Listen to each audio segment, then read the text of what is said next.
पद्मश्री क्लब्र गणेश पूजा रौप्य जयंती पालित। ढेंकानाल सहर पद्म बजार स्थित पद्मश्री क्लब पक्षर गणेश पूजा 25 वर्ष पूर्ति उपलक्षे रौप्य जयंती पालन करुअछि। एही अवसर में श्री गणेश को प्राय 1.5 लाख टंकार रूपा मुकुट परिधान कराଯାଇଛି।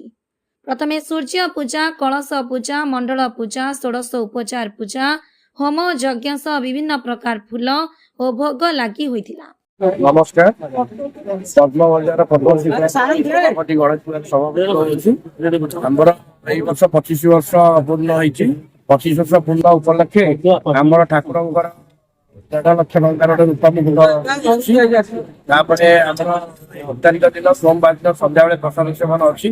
ठाकुर नीतिकांति पूजा हवा कथा से हिसाब से पूजा हो। जय गणेश। 7 दिन धरी पूजा चलिब बोली कमिटी पक्षरु सूचना दैछंती।